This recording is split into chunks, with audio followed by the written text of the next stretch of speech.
I'm being stalked, and YouTube is ignoring it. I never wanted to make this video. I feel like usually whenever people say and they start a video like this, it's because they got exposed for saying the N-word. So this is a bit new. I like to upload quality stuff, you know, where I put a lot of time and effort into it, but I'm literally at the point where I don't know what else to do but make this video. For the last month and a half, I have had a stalker.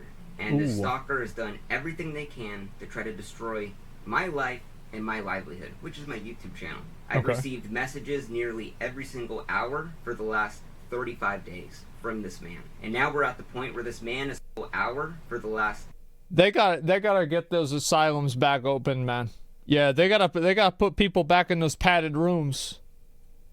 35 days from this man. And now we're at the point where this man has placed 4 copyright strikes on my videos to get my channel terminated. Because YouTube's rules. Oh, wow. Well, if you get 3 strikes, your channel's donezo. Wow. But YouTube has done absolutely nothing to help me out in this situation. Now, this stalker is so vicious that I feel like it's not really YouTube's responsibility other than to not take the strikes seriously. Like, as long as they're not, like, banning him over it, then I don't, it's not like YouTube, like, I mean, bro, like, he's getting these messages on, like, Twitter and on his phone, right? YouTube, that's outside their jurisdiction. had to hire a private investigator, a cyber harassment litigation firm, and a copyright attorney. Jesus. So who is this stalker, and why is he doing this to me, trying to ruin my YouTube channel? Now, I mentioned this stalker in one of my most recent videos about the Xbox Underground hackers. And one of the hackers that was arrested for hacking into the U.S. military and all of that, his name is Sinet. And Sinet has been the absolute scum of the earth for the last fucking month and a half. I genuinely fear for my life at this point.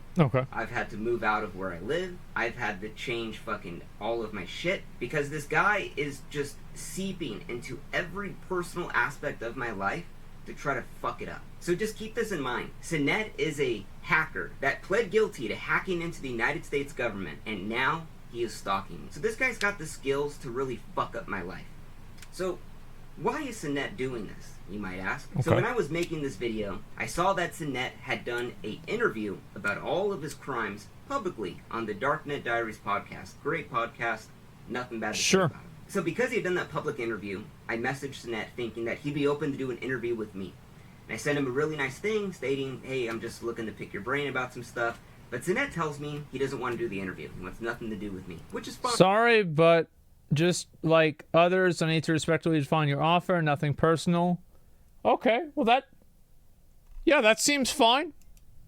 Fine, I totally get it. He says he's turned down people who have made docuseries on Netflix. Okay, whatever. But then Sinet starts telling me that I should move on from this story, that I probably shouldn't even make this video, because everyone wants to forget about it. So I tell Sinet, hey man, I understand where you're coming from, and that's it. At the end of the day, I don't say anything beyond that. So Sinet never responds back to my message, and I get working on the video. The story of the Xbox Underground, his story has been told thousands of times, so I'm gonna tell it in my own way. So 2 months later, I published my video on July 25th, 2023. And the video's a 1 out of 10. It's doing really well. I'm really proud of it. But then, 2 days later, after not talking to Sinet for maybe about 2 months, I start to receive all of these threats from Sinet on Twitter. And he says, yo, that video got me feeling some way about you right now as a person. You proved all you care about is views. That's why you never got the time of day. So I ignore the message. Whatever, he's upset with it. The story's been told 1,000 times. So on July 28th is when the harassment starts, this sophisticated stalking campaign. He's calling me a piece of scum, telling me I shouldn't be a YouTuber, and he's sending me tweets every single hour, all through the night. Just wanted to read that. Vince, I believe that was nice when I said I wanted to leave it all behind. To claim to understand that and still make a video is low. All because I told him in that original message I sent him that I understand why he's declining. I never said I understand and I'm not going to do the video, but that's what he thinks. So he continues on about a piece of shit, story chaser, leave me alone, and then he sends me a private message. Now this is interesting. Okay, here we go. Sinet tells me, the scene is made of where, and I'll be posting my personal email in the video. Now, the scene is the hacking scene. So pretty much it's a soft-handed threat that I should be shooting bricks because they are going to come after me. So mind you, I'm not responding back to any of this. And then he starts posting on my Twitter account, what Vince Vintage is no different than a creeper who fondled a female when she says no. Sinet is not very good at typing. So now he's calling me like a sex pest. So like, maybe they were like friends? Like the guy was friends with the guy that he did, sorry, like the hacker guy that's like stalking him is like friends with the guy from the video? Like, I don't even understand, like, why, what is this? He was part of the hacker group. Okay, so he's part of the same group. At this point, because I made a video that he didn't want made. Then he tells me to eat shit. And then at 6:20 a.m., Sinet's posting all night long. Think about it. All night long, he's just thinking about this. He says, Vince Vintage, don't worry. Wait for my YouTube comment. Basically making an underhanded threat that something would happen through YouTube, but I don't know what it is. Now, at 6:32 a.m., he sends me a private message. The whole scene is laughing at you. Basically talking about the hacking scene. Another soft-handed threat that the hacking scene would destroy my life. And all of this, I just ignore. And these are just the real highlights of all of the tweets. So, the next day, July 29th, after I see Sinet tweet at me all fucking morning, I block him. At 10:30 on July 29, 2003 on everything. Twitter, Instagram, Facebook, Snapchat, whatever. And then 93 minutes after blocking him, I get a DMCA claim on the video that he was trying to get me to take down by an Adam Chester. Now, Adam Chester provided an email, adamchester3@protonmail.com. What the fuck? Which, if you don't know, Proton Mail is notoriously used by hackers to hide their identity, which Sinet pleaded guilty to hacking into the U.S. government. The timing of Adam Chester copyright striking my video was very suspicious after Sinet had harassed me over 13 hours non-stop. Yeah, sure. So I emailed YouTube's copyright team, and then I emailed Adam Chester to find out like what these claims were. Because this video that was doing so well is taken down, and I'm extremely upset. I mean, I think that's also on YouTube, right? Like, I feel like if you can't, like, if you think that the email is coming from a fake source, I don't know, like, maybe you just shouldn't answer copyright claims from that email source. The system's pretty bad. Yeah, it's like the, because, like, the thing is with YouTube is that, like, this guy and, like, YouTube, or, like, the other guy, like, the hacker guy, like, this is some sort of, like, personal fucking problem. But, like, I don't know why YouTube lets this happen. And this has been the case for like 10 years. It's been insane. YouTube's horrible with this stuff, yes. Promise they took down his video despite the email looking shady. Well, the reason why, like, I'll be honest, I didn't know what Proton email was until I just heard that. I've never seen it before. So if I haven't seen it, and I'm on the internet all the time, then I bet nobody else had seen it either. So it completely caught him by surprise. At this point. So at 4:17 a.m., Proton's the same very famous. time that Sinet was consistently harassing me, Adam Chester responded to my email asking what these copyright infringements were. And he said, I'll have to check on that, but I'm traveling. Though I remember it was for multiple copyright infringements. As far as I remember, there were multiple other videos on your channel which violate my copyrights. But for now, I have not filed those strikes, since 3 strikes in 90 days leads to your channel getting banned. Just be careful in future videos. Have a good weekend. So Adam Chester can't tell me what these copyrighted infringements were on every single video on my channel that could lead to my channel getting banned. He's giving me a soft-handed threat that if I don't remove this video, he's going to go through and strike more videos on my channel to give me more of a hard time to try to terminate my shit. So here's the fucking gnarliest part of all this. Now, when you get a copyright strike on your video, the YouTuber, you could file a counterclaim against that strike. And it basically states that, no, this it actually was legit. Actually wasn't copyrighted material. It's fair use. You make your argument. But when you send that counter notification, you have to put your legal name, your legal address, your phone number, all of that information. So when they file the lawsuit, if they do, they know where to send it to. Now, I knew that Sinet was using this copyright claim system to not only screw with me by not having the video up, but also trying to obtain my real information to dox and swap me. So I hire an attorney at this point to legally represent me on the counterclaim because I knew Sinet was trying to do this to fuck with me. So I'm like, I got an attorney, everything's gonna be all good. I don't even know if that was like, if he thought it out that far. Like, I'm not even convinced that he did. Because, like, the guy's sending him like 5,000 tweets, man. Like, he's obviously he probably did. You think so? Like, I just feel like he wanted him to take the video down and he was really upset about it.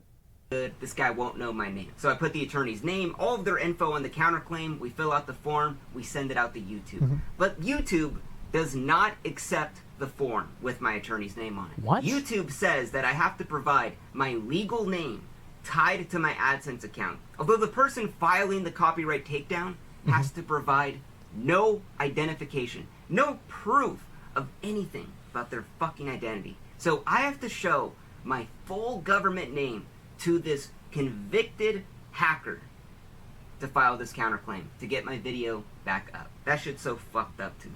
So I filed a counterclaim with my legal name, but my attorney's email, address, phone number, and YouTube finally accepts the claim. It's stupid. Yeah, I mean, I don't know why the rules are this way.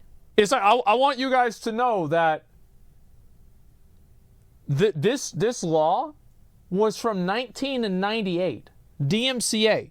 Basically, the attorney wrote up this thing about all the copyright violations and why they were BS. Adam Chester, Sinet, was saying that a ABC7 news clip was actually his, that I used on my video. So we just sent the actual clip of the ABC7 from YouTube and being like, no, this is their clip, not Adam Chester. Adam Chester had no registered trademarks or copyrights to any of that stuff in the footage. So the whole thing was just BS right there.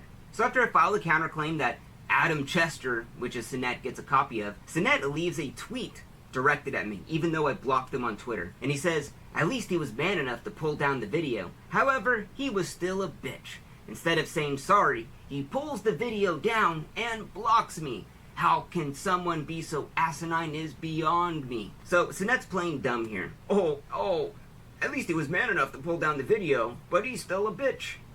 Whatever. Okay. We'll see a lot more of this in the future. So now it's August 1st, 2023. I have Sinet blocked on Twitter. But then he goes around, he starts tweeting publicly that whoever Adam Chester is, I'm gonna find him and strengthen the claim. He stole lines from Jack Reciter, the Darknet Diaries podcast, and provides no evidence for what lines I stole. Now, what's super interesting about this is that Sinet knows Adam Chester took down the video. Now, when a video is taken down for a copyright strike, it is delisted from YouTube. It cannot be searched. It isn't even shown in my channel. Yeah, it's done. So it's completely how would off. Sinet possibly know that Adam Chester was the guy that made the claim? Well, did he post about it or anything? Well, I think Adam Chester is Sinet. So at this point, I contact YouTube support and several partner managers to lay out all of the harassment. I have all of the tweets, the messages, the BS, the MCA claims. And YouTube tells me we can't do anything about it. You just have to go through the system. A couple days after sending my counterclaim to YouTube, that begins a 10 business day waiting period for a copyright lawsuit to be filed. In this case, Adam Chester would have 10 days to file a copyright lawsuit. And if he doesn't, well, my video gets to go back up on YouTube. Put back up. So Adam Chester sends me a lengthy email telling me to take away my counter notification so the video's gone forever, and that he's gonna sue me for harassment and copyright infringement if I leave the video up, if I basically keep the copyright notification there. So we ask Adam Chester. That happened to Sydney and other girl streamers, the stalker that she had find out her data with a copyright on YouTube. Oh my god. I don't know how YouTube lets this happen. I really don't. It is insane that they let this happen. They like it this way.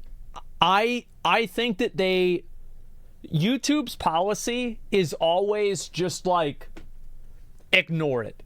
Like, whatever it is, ignore it. Anything that's happening, ignore it. It's like, if it's something bad, ignore it. If it's something good, maybe make a tweet about it. Usually not even that. Because I think that YouTube is like fucking terrified of being regulated by the government.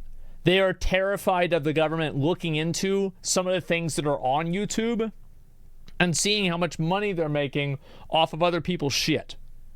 So they don't want to be classified as a publisher, but a platform.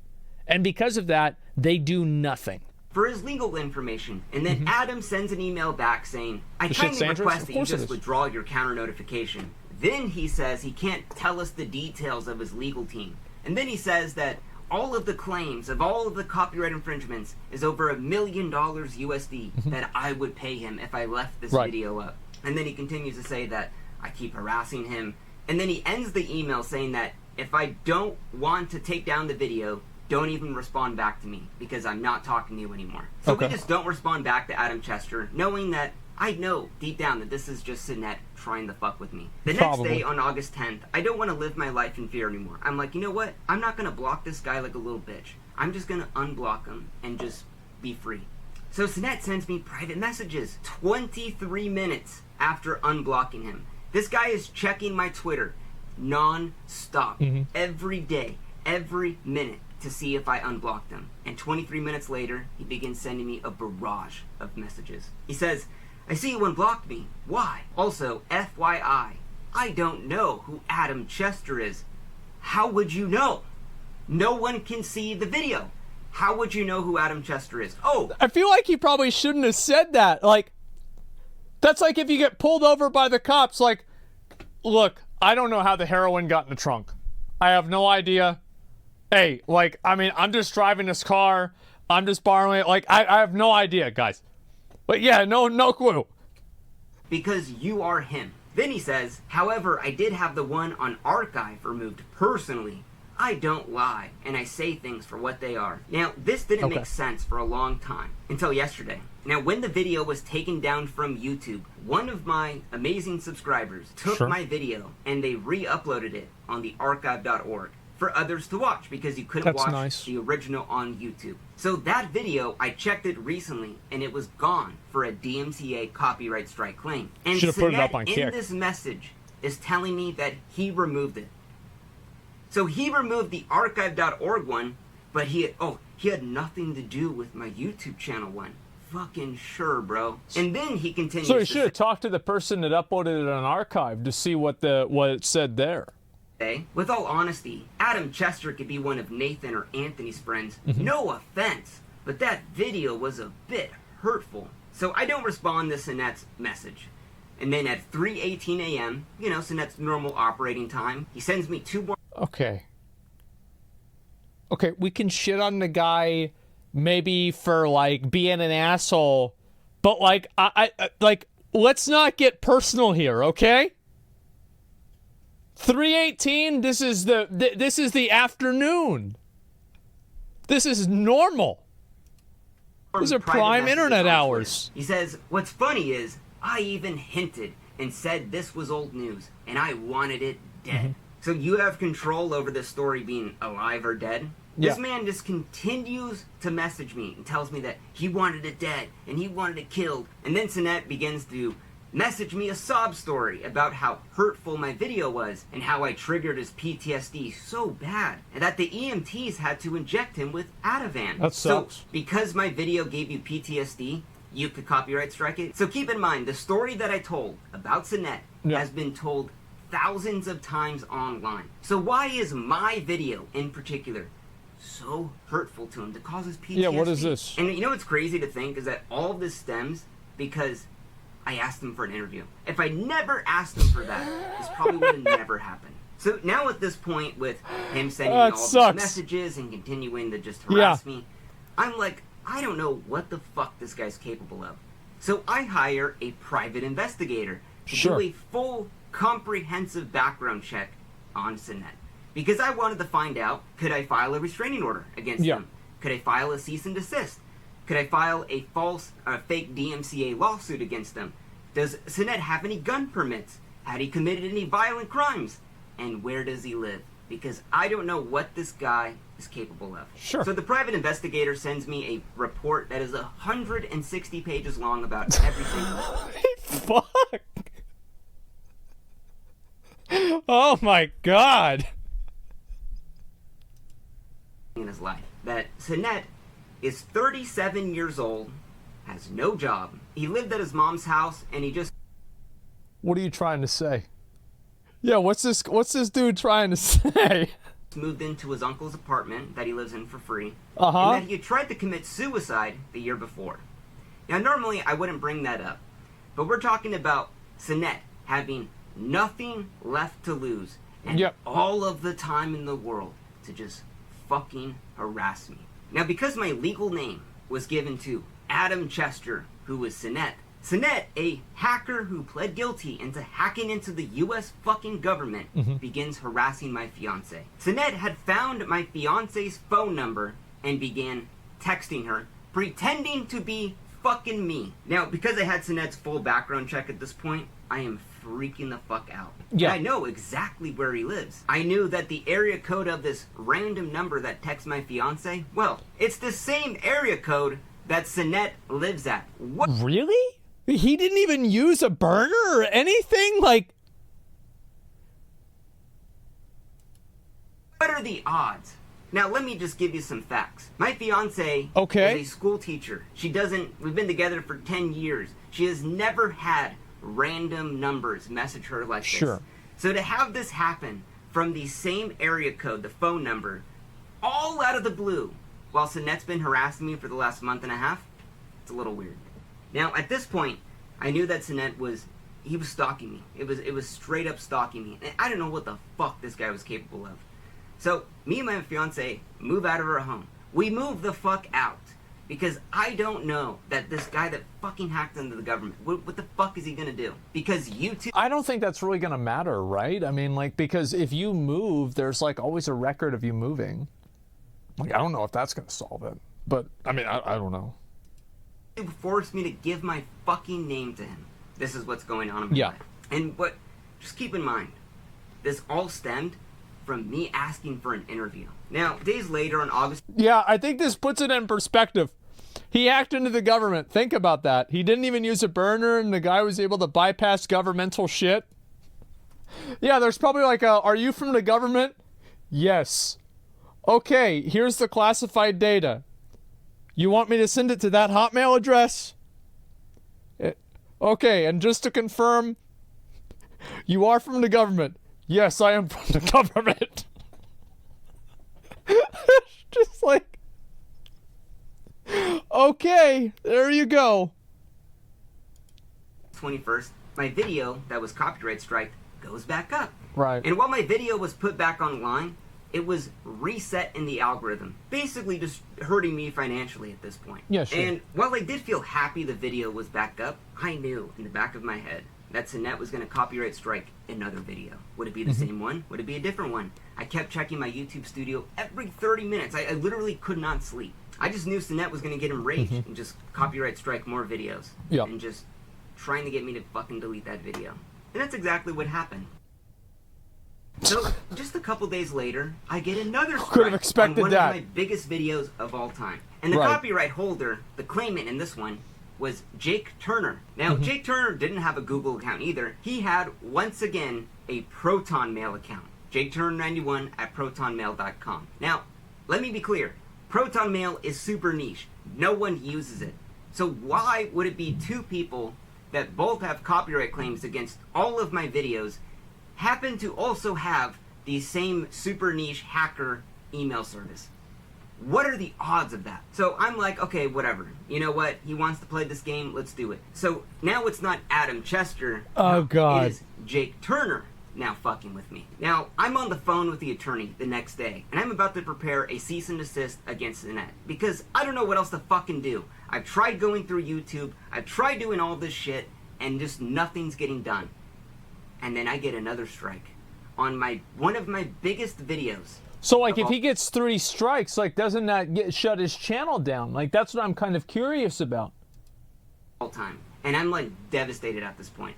I'm like, I have 2 strikes on 2 videos. If I get one more of these from this fucking piece of shit filth, my channel's done. So I'm, like, freaking out. I don't know what to do. I called the attorney again. And then I get a 3rd strike on my channel. Everything that I've built over the past 3 years is about to be gone in 90 days now. All because a 37-year-old piece of shit, low-life loser who has nothing better to fucking do just wants it down. And this is my opinion. Okay. This guy gave YouTube the gun, but YouTube pulled the trigger. YouTube did this. This guy is using the system. He shouldn't use it this way, but he is using it this way. What have I said about the view botting, the embedding, the Gamba Twitch streams, exploiting in video games, everything else? You can only solve a problem by fixing the system. That's it. That is the only thing that is ever going to solve this problem. Because even if this guy, okay, let's say this guy, you know, he files a cease and desist, he finds out, he shuts this guy down, they put him in jail again. Okay, this guy's gone, right? He's not in the picture anymore. Let's say somebody else comes in and does the same thing. It's just going to be the exact same problem. Make a video shitting on someone, get ready to get punched in the face. How about that? Well, I'm not talking about, like, can't you see the bigger picture here? Where it really actually doesn't matter which of these two guys is in the right. It really doesn't matter. Because it's YouTube that has the problem. Like, just because he's using the system in this way, well, he shouldn't be able to do that. But he can. Does that make sense? And what would happen if, what's this here? Who said that? Something I've ever heard? Well, the thing is, case 2 for defamation of character, I don't know. I have no idea. All I'm saying is that YouTube has no responsibility to stop this guy from getting stalked. He doesn't. Well, YouTube doesn't. Like, they have no responsibility. It's not their problem. This is out of their jurisdiction. But the fact that they let this shit happen over and over and over is bad. And it's been bad. And the thing is that the more people learn that you're able to do this, the more people will do it. And the more that people do it, the more it will become popular, and it will make YouTube, it will make people less likely to want to invest their time and content onto YouTube. Because YouTube is no longer a strong foundation. Because if some person can, like, get you in trouble and, like, get your information and stuff like that, and then they can just do that on YouTube, well, people aren't going to want to go to YouTube. You see what I'm saying? YouTube is too big, man. Yeah, well, Facebook was for a long time, and before that, so was MySpace. I am a very big YouTube enjoyer, okay? However, I do think small things like this need to be fixed. They need to fix the security. Absolutely. Doesn't have to prove anything about it. I was so fucking mad when I got that third strike that I fucking threw my phone at the fucking wall.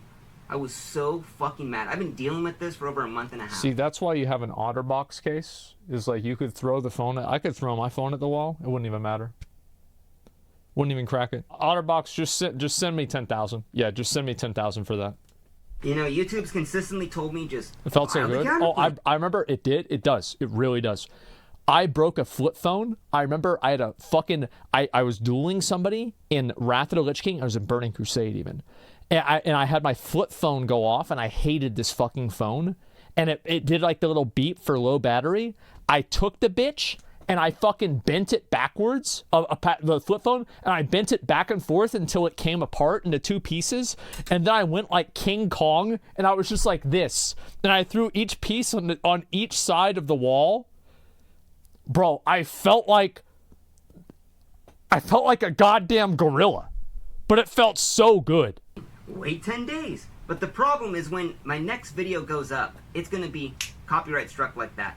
And the video's gone. And then I got to wait 10 days. And then it restarts in the algorithm. And then now it's fucking with my money. Like, Sinet, if you want to continue doing this, oh boy, you do not fucking know what is coming after you.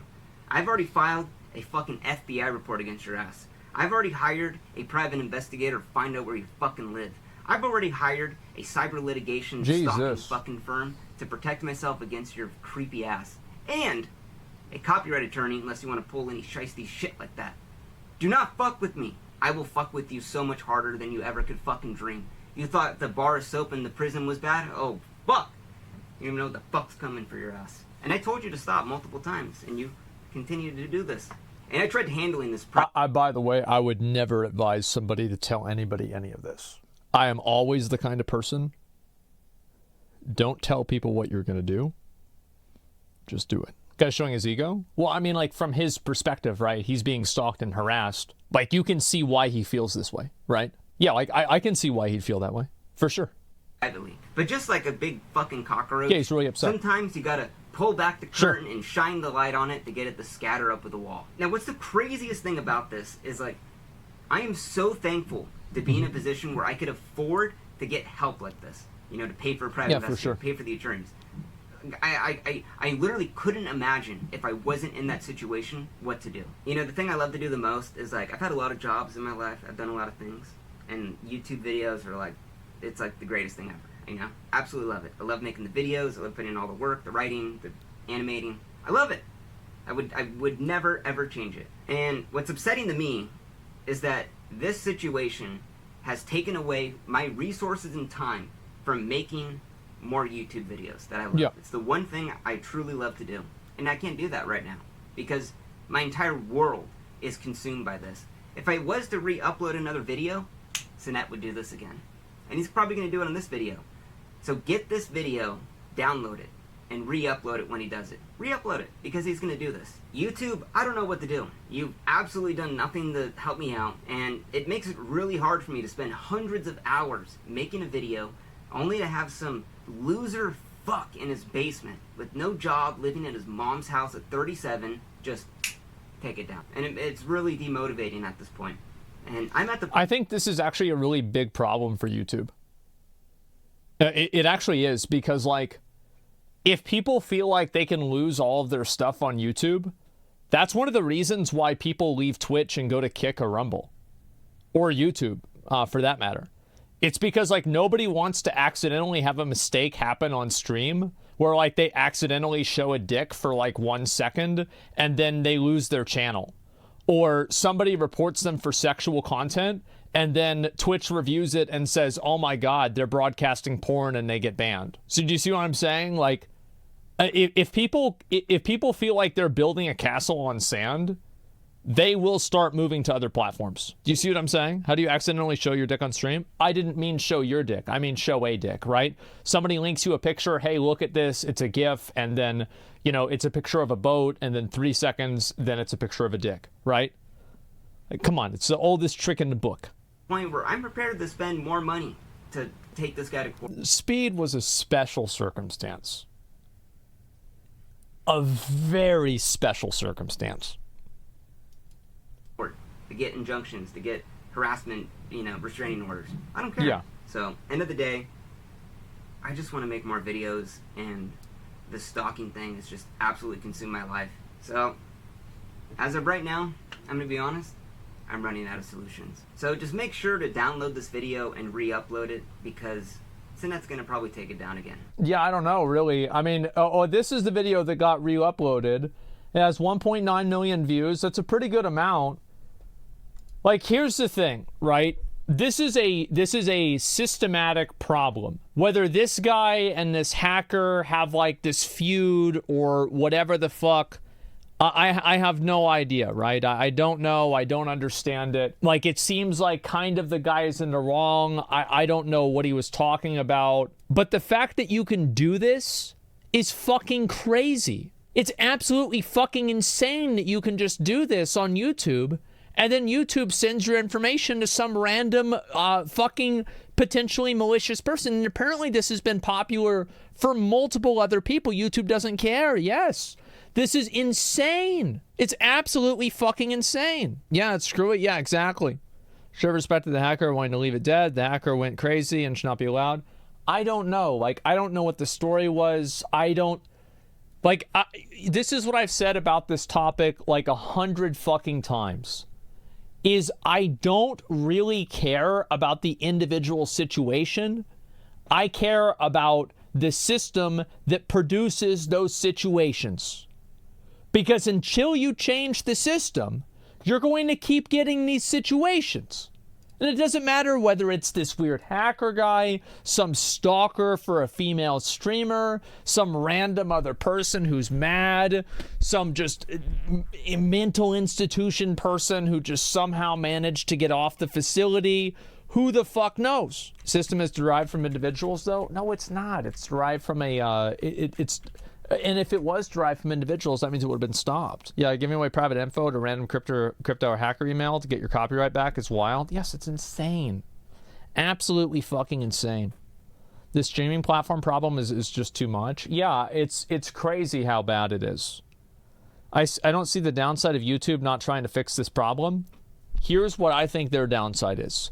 Now, this is what I think the downside is. I don't understand... I'm not sure exactly, but this is kind of what I'm guessing. YouTube is worried about getting regulated and being perceived as a publisher and not a platform. And because of that, YouTube does everything in their power to completely ignore this problem. Anything that has to do with copyright, YouTube totally ignores it. They don't pay attention to it at all. They put in as little amount of effort as they possibly can. And the reason why? Very simple. They don't want to be seen as making decisions. Does that make sense? Do you think it'd be better if big company invests more in the blockchain technology to base their systems in? I don't think that has anything to do with it. It's a completely different universe. But it only delays the inevitable. Yes, and this is the thing, right? Is that like, all this stuff is going to keep happening. Like whether it happens to this Vince guy, whether it happens to who else has had this stuff that they deal with? Actman, that Mischief guy with Quantum. Like this stuff is all the same. It'll be the responsibility of the system. Yes, exactly. They do make decisions though. They place in the system in the first place and changing the monetization rules to maximize profit. I think that they're just trying to ignore as much of it as possible because they don't want to have to deal with regulation. That's all there is to it. Yeah, they're just innocent distributors. That's all they want to be. That's all it is. I mean, we'll see what happens with this.